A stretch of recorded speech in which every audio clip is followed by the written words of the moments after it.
Muy buenos días, queridos hermanos, esperamos se encuentren bien. Les damos la bienvenida a la adoración matutina y la lectura de la conmemoración de hoy martes 12 de abril. El texto para hoy es 1 de Juan capítulo 4 versículo 9, donde dice: Así es como el amor de Dios fue revelado en nuestro caso. Dios envió a su Hijo unigénito al mundo para que consiguiéramos la vida por medio de Él. Bueno, notamos que el amor que Jehová nos tiene en este texto. Y como bien sabemos, Jehová lo ha demostrado con muchas obras. Si una persona ama a otra persona, no basta con que se lo diga, ¿verdad? Hay un refrán que dice: obras son amores y no buenas razones. Es decir, el amor se tiene que demostrar con acciones. Por ejemplo, Jehová nos ama y nos expresa su amor con hermosas palabras en la Biblia. Sin embargo, sabemos que nos ama no solo por lo que nos dice, sino también por lo que hace y ha hecho. Juan escribió en el texto de hoy: Así es como el amor de Dios fue revelado en nuestro caso. Dios envió a su Hijo unigénito al mundo para que consiguiéramos la vida por medio de Él.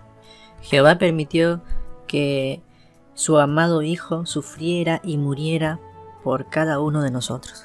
Así que estamos convencidos de que Jehová nos ama. Ahora, ¿cómo podemos nosotros demostrar que amamos a Jehová y a Jesús y que estamos agradecidos? ¿Qué es lo que debemos hacer? Bueno, demostramos que amamos a Jehová y Jesús obedeciéndolos. Y Jesús nos mandó que nos amemos unos a otros. Por ejemplo, esa es una manera. Ese amor se lo debemos expresar a nuestros hermanos, no solo con bonitas palabras, con una llamada, sino también con hechos, con obras. Ahora bien, ¿qué cosas específicas podemos hacer? Bueno, solo basta con ser atentos, observadores, y de seguro nos sentiremos motivados a hacer cosas por ellos, a ayudarlos. Si es que podemos brindarles una ayuda económica, lo haremos. Si necesitan apoyo, o quizás que los acompañemos en alguna labor, o que les ayudemos en algún quehacer, sean cuales sean las circunstancias, pues dejémonos llevar por ese sentimiento y esa motivación de demostrar nuestro amor a nuestro hermano, a nuestra hermana, con hechos. Muy bien, hermanos, ahora pasaremos a la conmemoración. Pues tenemos 4 evangelios: Mateo, Marcos, Lucas y Juan. Vamos a comentar lo que hemos podido leer y explicar lo que pasa a Jesús en este día que viene a ser el día 11 de Nisan. 11 de Nisan. Bueno, notamos que Jesús ya tenía 3 noches en Betania. Como hemos leído ya desde el día sábado, Jesús ya tiene hasta hoy 3 noches en Betania. Y temprano por la mañana, notamos que nuestro Señor Jesucristo sale hacia Jerusalén. Como Jesús tiene hambre, cuando ve de pronto una higuera, se acerca a ella con el objetivo de encontrar algún fruto y comer. ¿Pero tendrá higos esta higuera? Bueno, es marzo y acabar, pero la temporada de los higos no llega hasta junio todavía. No obstante, a esta higuera le han brotado las hojas. Jesús piensa que tal vez ya tiene frutos, pero no es así. La higuera tiene hojas, pero al contrario de lo que parece, no tiene ni un solo higo. Entonces Jesús dice: que nadie vuelva a comer de tu fruto jamás. Al instante, el árbol empieza a secarse. Bueno, y sabemos que esta acción o esto que pasó tiene una explicación, y Jesús lo explica al día siguiente todavía. Así que ahí recordaremos mañana qué es lo que significa estas palabras de Jesús. Poco después, en ese día, Jesús y sus discípulos llegan a Jerusalén ya, y él se dirige al templo. El templo ya había sido inspeccionado la tarde anterior por Jesús, pero ahora y hace algo parecido a lo que hizo 3 años atrás, durante la Pascua del año 30. En esta ocasión, Jesús echa a los que venden y compran allí. Además, vuelca las mesas de los que cambian dinero y los bancos de los que venden palomas. Ni siquiera permite que usen el patio del templo como atajo para llevar cosas de un lado a otro de la ciudad. Pero ¿por qué hace algo tan drástico con los que cambian dinero y venden animales en el templo? El mismo Jesús dijo: ¿acaso no está escrito?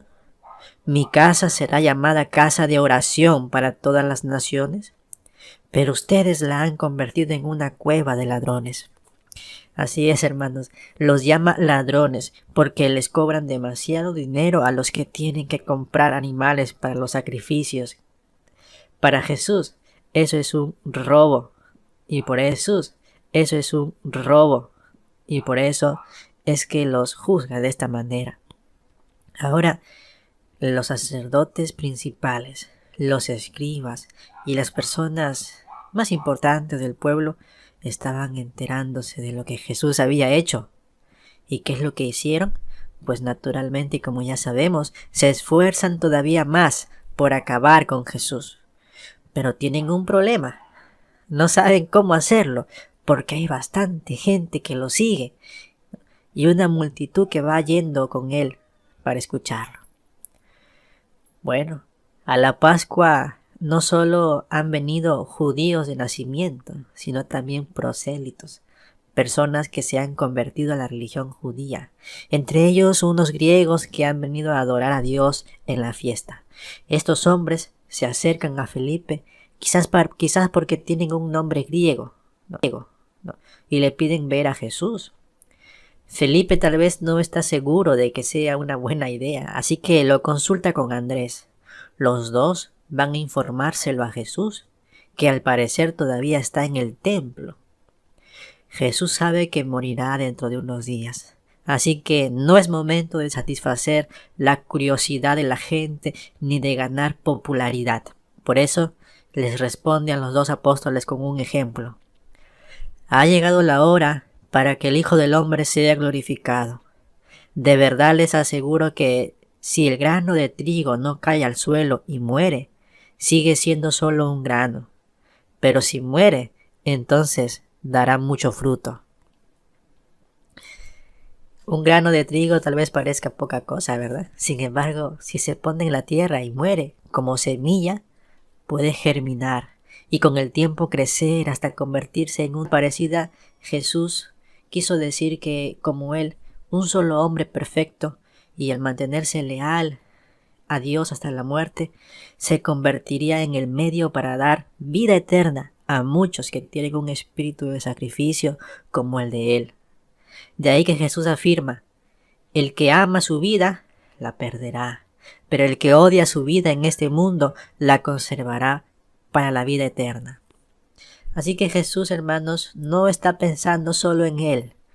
Y Él asegura: si alguien quiere servirme, que me siga. Y donde yo esté, allí también estará mi siervo. Si alguien me sirve, el Padre lo honrará. Qué magnífica recompensa, ¿verdad? Los que reciban honra del Padre llegarán a ser compañeros de Jesucristo en el reino. Bueno, pensando en el enorme sufrimiento y la terrible muerte que le esperan a Jesús, Jesús reconoce: me siento angustiado, dijo él. ¿Y qué podría decir, verdad? Luego dice: Padre, líbrame de esta dificultad, líbrame de esta difícil hora, dice. Pero notamos que él quiere hacer la voluntad de Dios. Por eso dice a continuación en Juan 12:27, precisamente para esto he llegado, a esta hora. Jesús está de acuerdo con todo lo que forma parte del propósito de Dios, lo que incluye dar su vida en sacrificio. Notamos que estaba resuelto, hermanos, a cumplir con el propósito de Jehová. Bueno, continuamos con el relato del Evangelio según Juan, y podemos notar que Jesús aún sigue en el templo, hablando sobre la muerte que le espera. A partir de los versículos 28 notamos que a Jesús le preocupa cómo afectará la reputación de Dios. Por eso dice: Padre, glorifica tu nombre. A continuación se escucha una voz fuerte que contesta desde el cielo: Lo he glorificado y lo volveré a glorificar. ¿Se imagina estar allí y escuchar estas palabras? La gente que estaba cerca de Jesús se queda desconcertada. Algunos piensan que ha oído un trueno y otros dicen: le ha hablado un ángel. Sin embargo, sabemos que fue Jehová quien acababa de hablar. Pero esta no es la primera vez que se ha oído la voz de Jehová desde que Jesús comenzó su ministerio. 3 años y medio antes, en el bautismo de Jesús, Juan el Bautista escuchó a Dios cuando dijo: Este es mi Hijo amado, Él tiene mi aprobación. Más tarde, después de la Pascua del año 32, cuando Jesús cambió de aspecto delante de Santiago, Juan y Pedro, como si conocen la transfiguración, ellos también oyeron a Dios, que dijo: Este es mi Hijo amado, Él tiene mi aprobación, escúchenlo. Pero esa tercera vez, ahora, muchos han podido escuchar la voz de Jehová. Ya no solo uno, ya no solo 3, ahora todos los que estaban ahí cerca de Jesús pudieron escuchar la voz de Jehová. Entonces Jesús explica: Esta voz no se oyó por mí, sino por ustedes. Sí, era una prueba de que Él es, sin duda, el Hijo de Dios, el Mesías que se había predicho. Y notamos pues que la gente que pudieron escuchar, algunos se preguntarían, los que estuvieron atentos se convencerían, otros todavía tendrían dudas.